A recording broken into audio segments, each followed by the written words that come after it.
ಪ್ರೀತಿಯ ವೀಕ್ಷಕರೇ, ನಿಮ್ಮೆಲ್ಲರಿಗೂ ನಮಸ್ಕಾರ. ನಾನು KJ ಹಳ್ಳಿ ಸುರೇಶ್. ಸ್ನೇಹಿತರೆ, ಇವತ್ತು ಪತ್ರಿಕಾ ದಿನಾಚರಣೆ. ಎಲ್ಲ ಪತ್ರಕರ್ತರು, ನಮ್ಮದು ಮಾಧ್ಯಮದ ಕೆಲಸ, ಎಲ್ಲ ನೈಜ ಪತ್ರಕರ್ತರು ವ್ಯವಸ್ಥೆಯ ಪರವಾಗಿ ಅಂದರೆ ಜನರ ಪರವಾಗಿ ನೊಂದವರ ಪಕ್ಷಪಾತಿಯಾಗಿ ಕೆಲಸ ಮಾಡುವಂಥ ಎಲ್ಲ ನೈಜ ಪತ್ರಕರ್ತರಿಗೆ ಏನು ಪತ್ರಿಕಾ ದಿನಾಚರಣೆ ಶುಭಾಶಯಗಳು. ಸ್ನೇಹಿತರೆ, ಇವತ್ತಿನ ಸುದ್ದಿ ರಾಮ ಮಂದಿರದ ಈ ಲೂಟಿಯ ಪ್ರಕರಣ ದಿನೇ ದಿನೇ ದಿನೇ ದಿನೇ ದೊಡ್ಡ ಆಯಾಮವನ್ನ ಪಡೆದುಕೊಳ್ತಾ ಇದೆ. ರಾಮ ಮಂದಿರದಲ್ಲಿ ಒಂದು 8 ಏನು ಲೂಟಿ ಹಗರಣಕ್ಕೆ ಸಂಬಂಧಪಟ್ಟಂಗೆ ದೇಣಿಗೆ ಕಳವು ಮತ್ತು ಏನು ರಾಮನ ಹುಂಡಿಯ ಕಳವು ವಿಚಾರಕ್ಕೆ ಸಂಬಂಧಪಟ್ಟಂಗೆ ಒಂದು 7-8 ಜನನ್ನ ಬಂಧನ ಮಾಡಿದ್ರು. ಕೆಲವರು ರಾಜೀನಾಮೆ ಕೊಟ್ಟರು. 1-2-3 ಟ್ರಸ್ಟ್ನ ಸದಸ್ಯರು ರಾಜೀನಾಮೆ ಕೊಟ್ಬಿಟ್ರೆ ಇಲ್ಲಿ ಕತೆ ಮುಗೀತಾ? ಯೋಗಿ ಆದಿತ್ಯನಾಥ್ ಸರ್ಕಾರ ಏನೋ ಒಂದು ಕಾಟಾಚಾರಕ್ಕೆ ಅನ್ನೋಂಥ ಒಂದು SIT ರಚನೆ ಮಾಡಿದ್ರು. ಇನ್ನೊಂದು ವಿಚಾರ ಏನು ಅಂದರೆ, ಯೋಗಿ ಆದಿತ್ಯನಾಥ್ ಸರ್ಕಾರದಲ್ಲಿ ಇದುವರೆಗೂ ಇವರು ಅಧಿಕಾರಕ್ಕೆ ಬಂದು ಇದುವರೆಗೂ 80ಕ್ಕೂ ಹೆಚ್ಚು SITಗಳನ್ನು ಅವರು ರಚನೆ ಮಾಡಿದಾರಂತೆ. ಆದರೆ ಈ SIT ಸ್ಪೆಷಲ್ ಇನ್ವೆಸ್ಟಿಗೇಷನ್ ಟೀಮ್ ಇದೆಯಲ್ಲ, ಇದುವರೆಗೂ ತಾವು ಅಧ್ಯಯನ ಮಾಡಿ ತಾವು ತನಿಖೆ ಮಾಡಿ ಸರ್ಕಾರಕ್ಕೆ ಕೊಟ್ಟಿರುವ ಉದಾಹರಣೆಗಳೇ ಇಲ್ಲವಂತೆ. ಇವರ ಉದ್ದೇಶ ಏನು ಅಂದರೆ ಜನರ ಒಂದು ನಂಬಿಕೆಯನ್ನು ಉಳಿಸ್ಕೊಳ್ಳೋದಕ್ಕೋಸ್ಕರ, ಅವ್ರ ಆಗ್ರಹಕ್ಕೋಸ್ಕರ ಒಂದು SIT ಕಾಟಾಚಾರಕ್ಕೆ ಒಂದು ಮಾಡ್ತಾರೆ, ಆಮೇಲೆ ಸುಮ್ಮನಾಗ್ತಾರೆ. ಅಸಲಿ ವಿಚಾರಕ್ಕೆ ಬರ್ತೀನಿ ಸ್ನೇಹಿತರೆ. ಅಯೋಧ್ಯ ರಾಮ ಮಂದಿರ ಈ ದೇಣಿಗೆಯ ಹಗರಣ ಇದೆಯಲ್ಲ, ಇದು ತುಂಬಾ ಸರಳವಾದಂತಹ ನೆಗ್ಲೆಕ್ಟ್ ಮಾಡುವಂತಹ ಹಗರಣ ಅಲ್ಲ. ಇದು ಕೇವಲ 5-6 ಕೋಟಿ ಹಗರಣ ಅಲ್ಲ. ಇದು ಹತ್ರ 1.5-2 ಸಾವಿರ ಕೋಟಿಯ ಲೂಟಿಯ ಹಗರಣ. ಈ ಲೂಟಿಯನ್ನ ಮಾಡಿದವರು ಯಾರೋ ಅಲ್ಲಿ ಸಣ್ಣ ಪುಟ್ಟ ಡ್ರೈವರ್ಗಳು, ಆ ಚಂಪತ್ ರಾಯ್ ಕಾರ್ ಡ್ರೈವರು, ಇನ್ಯಾರೋ ಅಲ್ಲಿ ಕೆಲಸ ಮಾಡೋಂಥವ್ರು ಅಂತ ಅಂದುಕೊಂಡ್ರೆ ಅದು ನಮ್ಮ ಮೂರ್ಖತನ.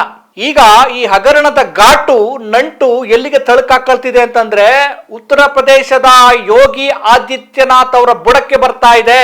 ಈ ಒಂದು ರಾಮನ ಹುಂಡಿಯ ದೇಣಿಗೆಯ ಹಗರಣದಲ್ಲಿ, ಲೂಟಿಯ ವಿಚಾರದಲ್ಲಿ ಯೋಗಿ ಆದಿತ್ಯನಾಥ್ ಅವರ ಕೈವಾಡವು ಕೂಡ ಇರಬಹುದು ಅಂಥೇಳಿ ನಾನು ಹೇಳ್ತಾ ಇಲ್ಲ.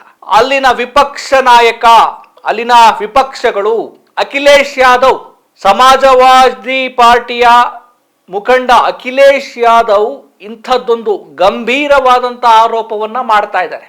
ಆರೋಪಗಳು ಬರ್ತಾವ್ ಕಣ್ರಿ. ಆರೋಪ ಬಂದ ತಕ್ಷಣ ಅದು ನಿಜನಾ ಅಂತ ಹೇಳ್ಬೋದು. ಆರೋಪಗಳು ಬಂದಾಗ ಆ ಆರೋಪದ ಆಧಾರದ ಮೇಲೆ ನಾವು ಸೂಕ್ಷ್ಮವಾಗಿ ನೋಡ್ತಾ ಹೋದಾಗ ಇಲ್ಲಿ ಎಲ್ಲೋ ಒಂದು ಕಡೆ ಇಲ್ಲೇನೋ ದೊಡ್ಡ ಕೈವಾಡ ಇದೆ. ಸಣ್ಣ ಪುಟ್ಟವರ ವಿಚಾರ ಇದಲ್ಲ.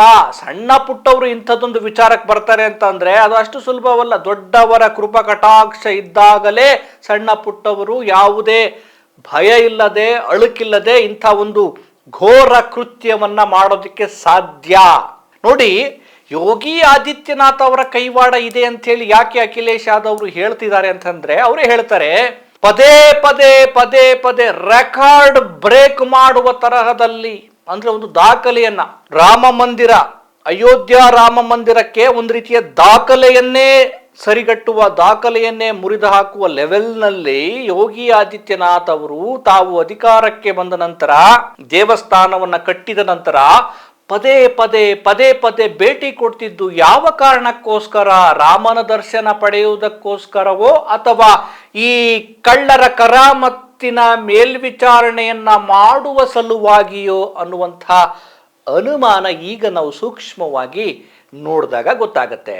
ಇವರು ಅಖಿಲೇಶ್ ಯಾದವ್ ಹೇಳಿದ ಹಾಗೆ ಯೋಗಿ ಆದಿತ್ಯನಾಥ್ ಅವರು ಹೋಗ್ತಾ ಇದ್ರು. ನಿಮಗನ್ಸ್ಬೋದಾರೆ, ಹೌದ್ರಿ, ಅವರು ಶ್ರದ್ಧಾ ಕೇಂದ್ರ, ಅವರು ಹೋಗ್ತಾರೆ, ದರ್ಶನ ಪಡಿತಾರೆ, ಅದನ್ನೇ ಅನುಮಾನ ಪಟ್ರೆ ಹೆಂಗೆ ರೀ ಅಂತ ನೀವು ಕೇಳ್ಬೋದು. ತೊಂದರೆ ಇಲ್ಲ. ಶ್ರದ್ಧಾ ಕೇಂದ್ರ ಒಂದು ದೇವಸ್ಥಾನಕ್ಕೆ ಹೋಗಿ ಪ್ರಾರ್ಥನೆ ಮಾಡೋದು, ದೇವರಲ್ಲಿ ಒಂದು ಗೌರವ ಸಲ್ಲಿಸೋದು ಅಥವಾ ನಮನ ಸಲ್ಲಿಸೋದು, ಅದು ತಪ್ಪಿಲ್ಲ. ಆದರೆ ಇಷ್ಟು ಬಾರಿ ಭೇಟಿ ಕೊಟ್ಟಂತ ಯೋಗಿ ಆದಿತ್ಯನಾಥ್ ಅವರ ಕಣ್ಣಿಗೆ ಮತ್ತು ಕಿವಿಗೆ, ಅವರ ಗಮನಕ್ಕೆ ಅಯೋಧ್ಯ ಈ ರಾಮ ಮಂದಿರದ ಟ್ರಸ್ಟ್ನಲ್ಲಿ ದೊಡ್ಡ ಕಳ್ಳಾಟಗಳು, ಹಗರಣಗಳು, ಲೂಟಿಗಳು ಎಲ್ಲ ನಡೀತಿದ್ದೇವೆ ಅಂತ ಒಂದು ಚೂರು ಗೊತ್ತಾಗ್ಲಿಲ್ಲ ಅಂತಂದ್ರೆ ನಾವು ನಂಬೋದಿಕ್ ಸಾಧ್ಯನಾ? ಒಂದು ಸಣ್ಣ ಸುಳಿವು ಕೂಡ ಇದ್ರ ಬಗ್ಗೆ ಸಿಕ್ಕಿಲ್ಲ ಅಂತಂದ್ರೆ ನಾವು ನಂಬೋದಿಕ್ ಸಾಧ್ಯನಾ? ಇದರ ಅರ್ಥ ಲೂಟಿ ಸಾಂಗವಾಗಿ ನಡೀತಾ ಇರಲಿ, ಯಾವುದೇ ಅಂಜಿಕೆ ಅಳುಕು ಬೇಡ, ನಿಮ್ಮ ಲೂಟಿ ನಿರಾತಂಕವಾಗಿ ನಡೀಲಿ, ನಾವು ಬರ್ತಾ ಇರ್ತೀವಿ, ಭೇಟಿ ಕೊಡ್ತಾ ಇರ್ತೀವಿ. ನಾವು ಬರ್ತಾ ಇದ್ದೀವಿ ಅಂದರೆ ಅದು ನಿಮ್ಮ ಲೂಟಿಗೆ ಇನ್ನೊಂದಷ್ಟು ಪ್ರೋತ್ಸಾಹ ಕೊಟ್ಟಂಗೆ ಅಂತ ಯಾಕಿರಬಾರ್ದು ಅಂತ ಅನುಮಾನಗಳು ಬರ್ತಾ ಇದ್ದಾವೆ. ಇಷ್ಟು ಬಾರಿ ಭೇಟಿ ಕೊಟ್ಟಾಗಲೂ ಅವ್ರ ಗಮನಕ್ಕೆ ಬಂದಿಲ್ಲ ಅಂದರೆ ಗಮನಕ್ಕಿರಬಹುದು, ಅಥವಾ ಗಮನಕ್ಕಿದ್ದರೂ ಅದನ್ನು ನೆಗ್ಲೆಕ್ಟ್ ಮಾಡಿರಬಹುದು, ಅಥವಾ ಅವ್ರು ಹೇಳೋದಕ್ಕೊಂದು ಮಾತು ನೆಗ್ಲೆಕ್ಟ್ ಮಾಡಿರಬಹುದು.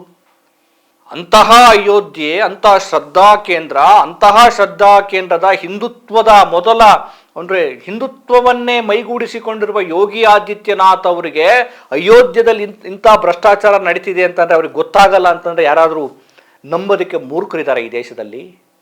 ಎಲ್ಲ ಗೊತ್ತಿದೆ, ಎಲ್ಲ ತಿಳಿದಿದೆ. ಇಂಚಿಂಚು ಹಣದ ಮಾಹಿತಿಯೂ ಅವ್ರಿಗೆ ಗೊತ್ತಿರುತ್ತೆ. ಗೊತ್ತಿದ್ದೂ ಕೂಡ ಮೌನವಾಗಿದ್ದಾರೆ ಅಂದರೆ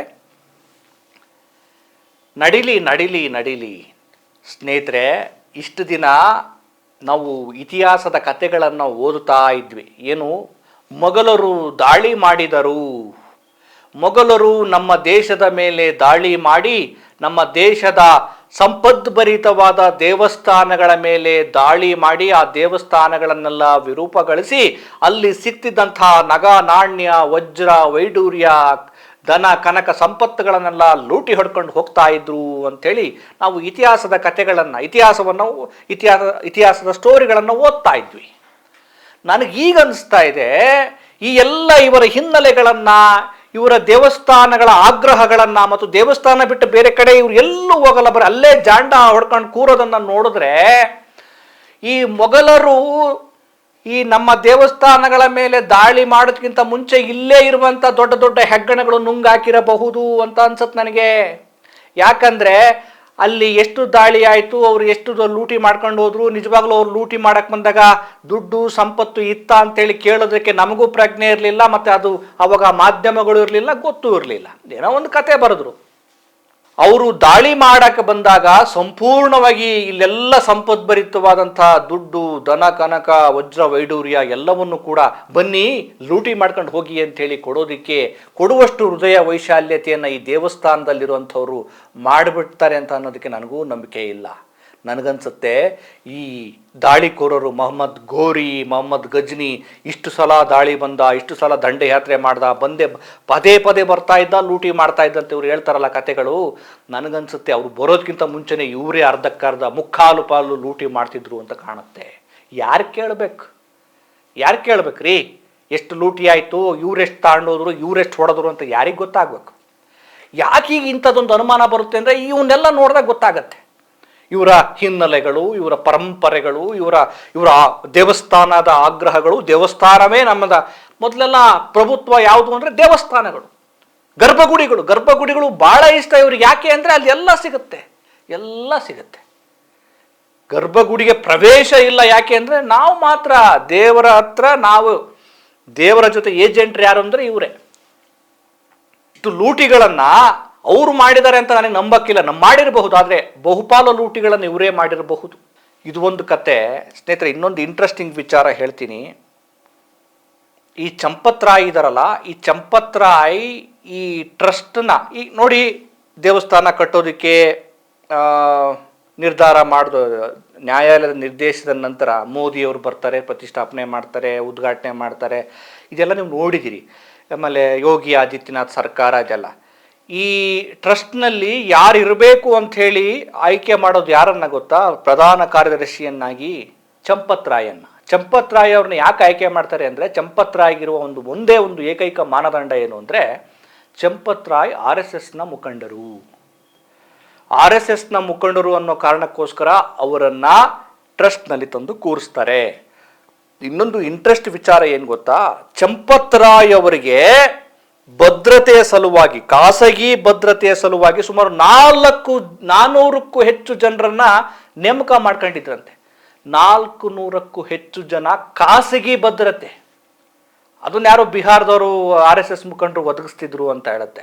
ಆಮೇಲೆ ಆ ಖಾಸಗಿ ಭದ್ರತೆಗೆ ದುಡ್ಡನ್ನು ಎಲ್ಲಿಂದ ಕೊಡ್ತಾ ಇದ್ರು ಅನ್ನುವಂಥ ಸುದ್ದಿ ಈ ದೇವಸ್ಥಾನಕ್ಕೆ ಬರ್ತಿದ್ದ ಜನರ ಹುಂಡಿಯ ಹಣದಿಂದ ಕೊಡ್ತಾ ಇದ್ರು.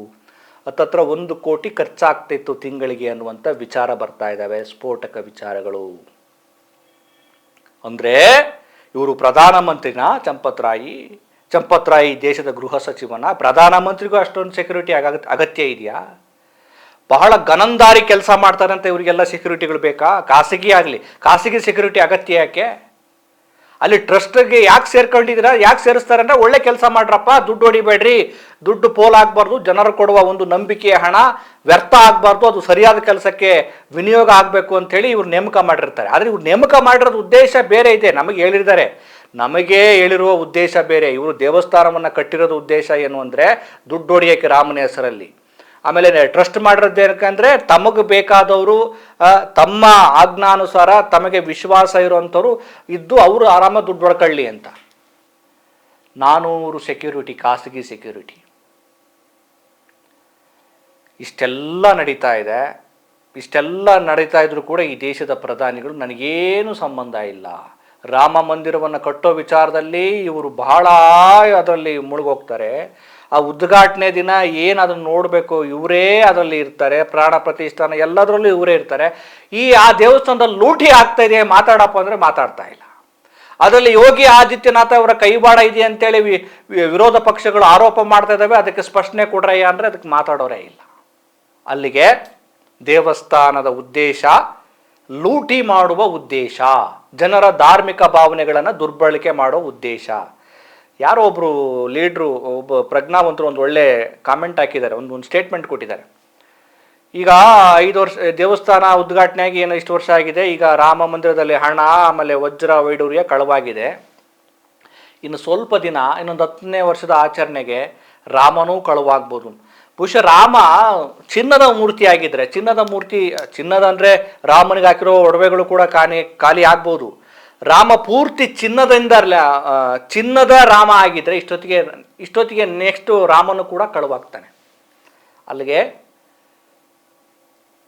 ದೇಶದ ಜನರನ್ನೂ ದೇಶದ ಸಂಪತ್ತನ್ನೂ ಲೂಟಿ ಮಾಡೋದು, ಇನ್ನು ದೇವಸ್ಥಾನದಲ್ಲಿ ಇಲ್ಲೂ ಲೂಟಿ ಮಾಡೋದು, ಅಭಿವೃದ್ಧಿ ಹೆಸರಲ್ಲಿ ಒಂದು ಕಡೆ ಲೂಟಿ ಆದರೆ ಇನ್ನೊಂದು ಕಡೆ ಧಾರ್ಮಿಕ ಭಾವನೆಯ ಹೆಸರಲ್ಲಿ ಇನ್ನೊಂದು ಕಡೆ ಲೂಟಿ. ನನಗನ್ಸುತ್ತೆ ಯೋಗಿ ಆದಿತ್ಯನಾಥ್ ಅವರ ಕೈವಾಡ ಮತ್ತು ನರೇಂದ್ರ ಮೋದಿಯವರಿಗೆ ಎಲ್ಲ ವಿಚಾರಗಳ ಸತ್ಯಾಸತ್ಯತೆ ಗೊತ್ತಿದೆ. ಸದ್ಯ ಇದೆಲ್ಲ ಬಹಿರಂಗ ಆಗಬೇಕು ಅಂದರೆ ಸಿಟ್ಟಿಂಗ್ ಜಡ್ಜ್ ಅವರ ನೇತೃತ್ವದಲ್ಲಿ ಒಂದು ಆಯೋಗವನ್ನು ರಚಿಸಿ ಎನ್ಕ್ವೈರಿ ಮಾಡಿ ಯಾರೆಲ್ಲ ಕಳ್ಳರಿದ್ದಾರೆ, ಕದಿಮ್ರಿದ್ದಾರೆ, ಅವ್ರು ಎಷ್ಟೇ ದೊಡ್ಡವರಾಗಿದ್ದರೂ ಅವರನ್ನು ಒಳಗಡೆ ತಳ್ಳಬೇಕು. ಆಮೇಲೆ ಈ ದೇಶದ ಜನ ಈ ರೀತಿ ರಾಮನ ಹೆಸರಲ್ಲಿ, ಕೃಷ್ಣನ ಹೆಸರಲ್ಲಿ, ಧರ್ಮದ ಹೆಸರಲ್ಲಿ ಲೂಟಿ ಮಾಡೋರಿಗೆ ಸರಿಯಾದ ಪಾಠವನ್ನು ಕಲಿಸಬೇಕು. ಅದು ಯಾವಾಗ ಚುನಾವಣೆ ಸಂದರ್ಭದಲ್ಲಿ ಕಲಿಸದೇ ಇದ್ದರೆ ಇವ್ರ ಲೂಟಿ ನಿರಂತರವಾಗಿ ನಡೀತಾ ಇರುತ್ತೆ. ನೋಡೋಣ ಮುಂದೆ ಏನೆಲ್ಲ ಆಗುತ್ತೆ ಅಂತ. ನಮಸ್ಕಾರ.